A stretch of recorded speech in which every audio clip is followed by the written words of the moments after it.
What's up, y'all? Spartan360 here, coming at you guys with another video. Parents in liberal state erupt with rage as officials try to explain sex offender release into community.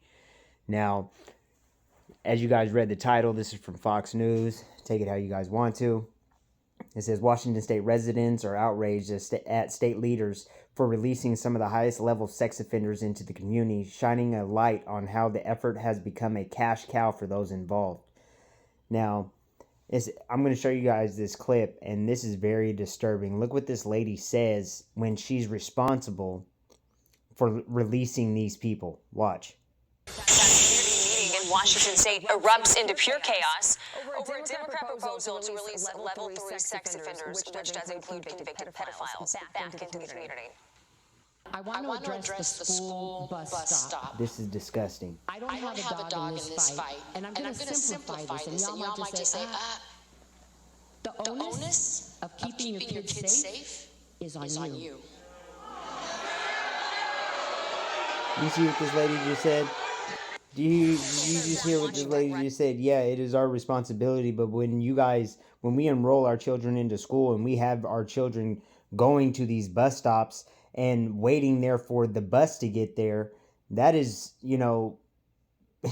this is ridiculous. It says Tenino resident Glenn Morgan and Enumclaw resident Kathy Dahlquist joined Fox and Friends first Wednesday to discuss their public safety concerns surrounding the measure amid growing angst over kids' safety. Clearly, this has been promoted by Washington State Governor Jay Inslee and AG Bob Ferguson, as well as the Democratic senators that sponsored that bill. Originally, it was mostly a Democrat bill, Morgan told Ashley Strohmeyer.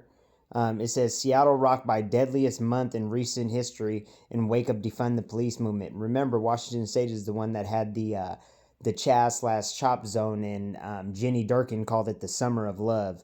Why people were getting shot and killed. This says these locations have become cash cows. The state is paying as much as $35,000 a month for these private people to basically, in their companies, set up these violent sex predators, and they're paying them so much money that they're willing to do almost anything to put them in these homes, regardless of how much it puts the neighbors and kids in the neighborhood at risk, he continued. The initiative moved level 3 convicted sex offenders, which included pedophiles, into group homes called less restrictive facilities, LRAs. They are moved after they depart McNeil Island Special Commitment Center for long-term treatment. It says the SEC program aims to provide resources to convicted sex offenders after they complete their prison sentences with the ultimate goal of rejoining society. The small town of Enumclaw held a meeting at a packed local church over the initiative to address residents' concerns over a facility placed less than 500 feet from a local school bus stop. And that's when that lady was saying, your job is to protect your kids. It's not our job, even though we're releasing these sex offenders into your community where your children are going to be going to school. So what I suggest is that you guys take your kids out of their schools and start homeschooling them if you can. It says victims advocate with the King County Sexual Assault Resource Center, Martha McGinnis, sparked outrage when she told residents at the meeting that it is their incumbent upon parents to keep their kids safe. It says, I want to address the school bus stop, she said February 9th, and I quote, I don't have a dog in this fight, and I'm going to simplify this. The onus of keeping your kids safe is on you. The audience erupted with rage. Obviously, anybody who hears that is going to be furious, because the whole point of people being concerned about it is because bureaucrats like this are the ones who are deciding to release the most violent sex predators, Morgan said. That is their designation into our communities without letting anybody know, and even lying to neighbors about what they're doing in the first place. It says, but the King County Sexual Assault Resource Center has since issued an apology following the meeting, backtracking on McGinnis' remarks.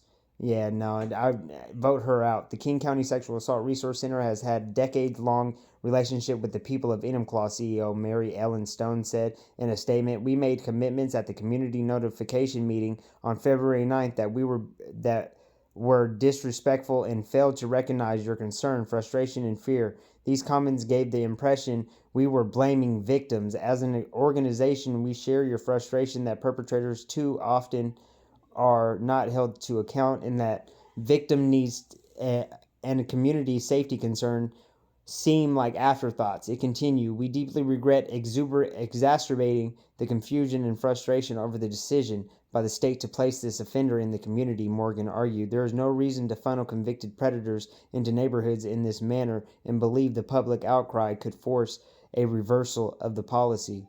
There is no logical reason for them to remove these violent sex predators from there and then just dump them willy-nilly throughout neighborhoods all over Washington state," Morgan said. "And I think that if we make a big enough noise and we draw as much attention as we can to this and corruption, I think it inspires in paying so much money into these guys that I think we can reverse this policy." Man, make sure you guys protect your kids. Spartan 360.